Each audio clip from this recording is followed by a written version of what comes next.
नमस्कार दोस्तों, बहुत बहुत स्वागत है आप सभी का गवर्नमेंट एजुकेशन में। दोस्तों, आज के इस वीडियो में हम नेशनल ग्रीन ट्रिब्यूनल यानी राष्ट्रीय हरित अधिकरण से संबंधित प्रश्न हम देखने वाले हैं। और ये मध्य प्रदेश के सिलेबस में दिया हुआ है एमपीपीएससी में, जिसमें यूनिट 10 में।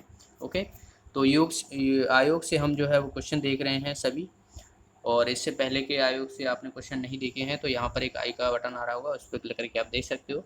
सबसे पहले मैं कुछ चीज़ें आपको बताना चाहूँगा जो आपको पता होना चाहिए। अगर आपने पढ़ा हुआ है तभी आप जाहिर सी बात है क्वेश्चन लगाओगे, बिना पढ़े आप क्वेश्चन नहीं लगाओगे।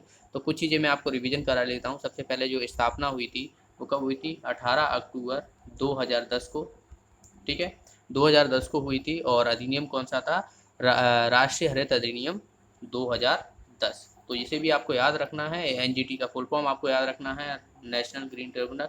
तो ये फुल फॉर्म भी आपसे पूछ ली जाएगी। और यह लागू करने वाला विश्व में भारत जो है वो तीसरा देश बना था। पहला जो है वो ऑस्ट्रेलिया है, दूसरा जो है वो न्यूजीलैंड है, और तीसरा जो है वो अपना इंडिया है। ठीक है, तो ये क्रम भी आपको याद रखना है। इसका काम जो है वो एनजीटी का क्या है? जो पर्यावरण संबंधित मुद्दे होते हैं उनको निपटारा करना है। और निपटारा कितने महीनों में? 6 मंथ में जो है वो निपटारे करने की बात कही गई है कि 6 मंथ जो मुद्दे होते हैं पर्यावरण से संबंधित वो उनको जो है वो 6 महीने के अंदर जो है वो निपटा दिया जाएगा, उनका काम खत्म कर दिया जाएगा। ठीक है, इसका हेडक्वार्टर कहाँ है? न्यू दिल्ली में है।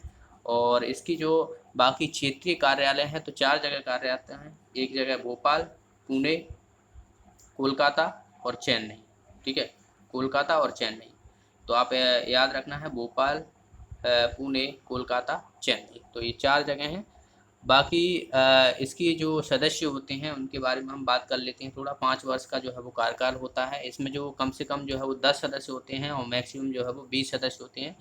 तो ये भी आपसे पूछा जा सकता है। और अध्यक्ष की जो नियुक्ति होती है वो दरअसल भारत के मुख्य न्यायाधीश के परामर्श पर जो है वो केंद्र सरकार द्वारा की जाती है। किसके परामर्श पर? भारत के मुख्य न्यायाधीश के परामर्श पर। ठीक है, याद रखना है। और बाकी आपको इसमें और कुछ ऐसी चीज़ें हैं नहीं है, इतना तो नॉर्मली आपको पता होना चाहिए। बाकी हम आगे क्वेश्चन में देख लेंगे जो भी चीज़ें हैं। ओके, तो चलिए हम क्वेश्चन को स्टार्ट करते हैं। सबसे पहले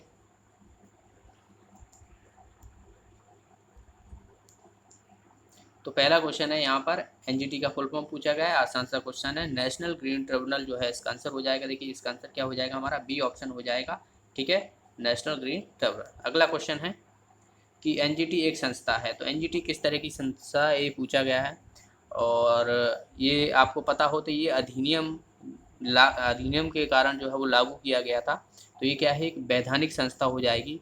संविधान में इसकी कोई चर्चा नहीं है, कोई भी आर्टिकल में चर्चा नहीं है। तो आपको याद रखना है। लेकिन एक चीज़ आपको पता हो तो एनजीटी की जो स्थापना है भारत के संविधान के अनुच्छेद 21 के द्वारा की गई थी। ठीक है, 21 के द्वारा की गई थी, लेकिन आर्टिकल में इसका कोई जो है वो उसमें बताया नहीं गया है। तो हमेशा याद रखना है एक वैधानिक संस्था है। ठीक है, तो क्या हो जाएगा इसका आंसर? हमारा सी ऑप्शन हो जाएगा, वैधानिक संस्था है। ठीक है, अगले क्वेश्चन की तरफ बढ़ते हैं। एनजीटी की स्थापना भारत के किस अनुच्छेद के तहत की गई थी? तो अभी मैंने जब आपको बताया था 21, आर्टिकल 21 के तहत। इसका आंसर हो जाएगा हमारा सी ऑप्शन। अगला क्वेश्चन है, एनजीटी के प्रथम अध्यक्ष पूछे गए हैं। प्रथम अध्यक्ष जो है वो कौन है?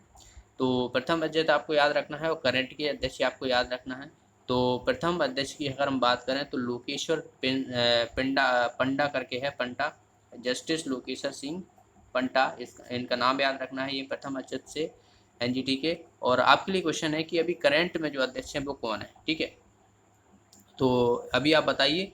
बाकी मैं लास्ट में तो आपको इसका आंसर बता दूंगा कि लास्ट में। ओके, तो चलिए हम अगला क्वेश्चन देखते हैं।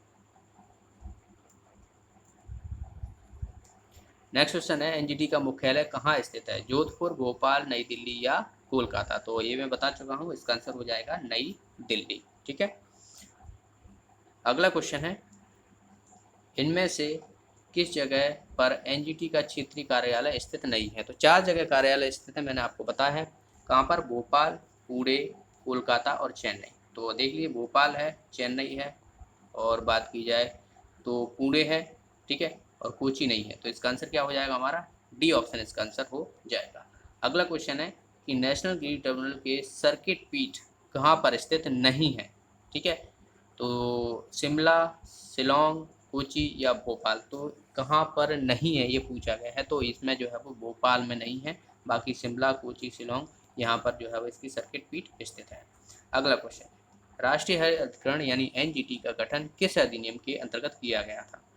तो ऑप्शन ई है पर्यावरण संरक्षण अधिनियम 1986, वन संरक्षण अधिनियम 1980, जैव विविधता अधिनियम 2002 और राष्ट्रीय हरित अधिकरण अधिनियम 2010। तो मैंने आपको बताया था शुरू में, इसका आंसर हो जाएगा हमारा डी ऑप्शन। अगला क्वेश्चन है एनजीटी की स्थापना कब हुई थी? 16 अक्टूबर 2010, 17 अक्टूबर 2010, 18 अक्टूबर 2010 या 19 अक्टूबर 2010। तो इसका आंसर हो जाएगा 18 अक्टूबर 2010 को जो है वो ये की गई थी एनजीटी की स्थापना। ठीक है, और वीडियो अच्छा लगे तो आप लोग वीडियो को लाइक और शेयर जरूर कर दिया करें, जिससे हमें और मोटिवेशन मिलता है। तो आप लोग शेयर कर दिया करें, जो भी स्टडी रिलेटेड ग्रुप है वहाँ पर कम से कम। चलिए हम अगला क्वेश्चन देखते हैं। पर्यावरण मुद्दों को शीघ्र निपटाने के उद्देश्य की प्राप्ति के लिए राष्ट्रीय हरित अधिकरण अधिनियम 2010 के अनुसार इसे कितने समय की अवधि तक निपटाना अनिवार्य है? 3 महीने, 6 महीने, 1 साल या 1 साल 6 महीने? तो मैंने बताया था 6 महीने के अंदर जो है वो निपटाने की बात की गई है, जो भी कार्य है। अगले क्वेश्चन की तरफ बढ़ते हैं। एनजीटी के अध्यक्ष सदस्यों की नियुक्ति कितने वर्ष के लिए की जाती है? 3 वर्ष, 5 वर्ष, 6 वर्ष या 6 माह? तो ये भी मैं बता चुका हूँ, 5 वर्ष जो है इसका आंसर हो जाएगा। अगला क्वेश्चन है केंद्र सरकार द्वारा एनजीटी के अध्यक्ष की नियुक्ति किसके परामर्श से करती है? तो किसके परामर्श पर करती है? मैंने आपको बताया था, ऑप्शन ए है देखिए, भारत के न्यायाधीश, भारत के राष्ट्रपति, भारत के प्रधानमंत्री, भारत के मुख्य न्यायाधीश। तो मैंने बताया था आपको कि भारत के जो मुख्य न्यायाधीश होते हैं उनके परामर्श पर जो है वो केंद्र सरकार अपॉइंट करती है एनजीटी के अध्यक्ष को। तो इसका आंसर हो जाएगा हमारा डी ऑप्शन। अगले क्वेश्चन की तरफ बढ़ते हैं। एनजीटी की संरचना में होते हैं अध्यक्ष, पूर्णकालीन न्यायिक सदस्य, विशेष सदस्य या सभी? तो 10 सदस्य जो रहते हैं, कम से कम 10 सदस्य और अधिकतम 20 सदस्य होते हैं जो कि पूर्णकालीन सदस्य होते हैं। तो इसका आंसर क्या हो जाएगा हमारा? सभी। ठीक है, सदस्य, अध्यक्ष, पूर्णकालीन न्यायिक सदस्य और विशेष सदस्य, ये तभी तीनों तरह के सदस्य होते हैं। ओके, और कोई भी सदस्य जो है वो पुनः नियुक्त के पात्र नहीं होता, यानी एक बार अपॉइंट करने के बाद एनजीटी का इन्हें द्वारा नियुक्त नहीं किया जाता। तो इसे भी आपको याद रखना है। अगला क्वेश्चन है विशेष पर्यावरण न्यायाधिकरण निकाय की स्थापना करने वाला भारत कौन सा देश बना? तो पहले आपको बताया था, पहला कौन था? ऑस्ट्रेलिया, और दूसरा न्यूजीलैंड, और तीसरा अपना इंडिया। ठीक है, तो ANI करके आप याद रख सकते हो। ANI क्या एक न्यूज एजेंसी है अपने भारत में। तो ऑस्ट्रेलिया, न्यूजीलैंड और इंडिया ऐसे करके याद रख सकते हो। तो इसका कौन सा तीसरा हो जाएगा? इसका आंसर तीसरा देश बना है। विशेष पर्यावरण न्यायाधिकरण निकाय की स्थापना करने वाला भारत तीसरा देश बना है। तो ये थे क्वेश्चन एनजीटी से। बाकी अगर आपका और कोई डाउट होता है तो आप मुझसे कमेंट बॉक्स में पूछ सकते हो। वीडियो अच्छा लगा तो वीडियो को लाइक और शेयर करना बिल्कुल ना भूलें। मिलते हैं अगले वीडियो में, तब तक अपना ध्यान रखिए। धन्यवाद।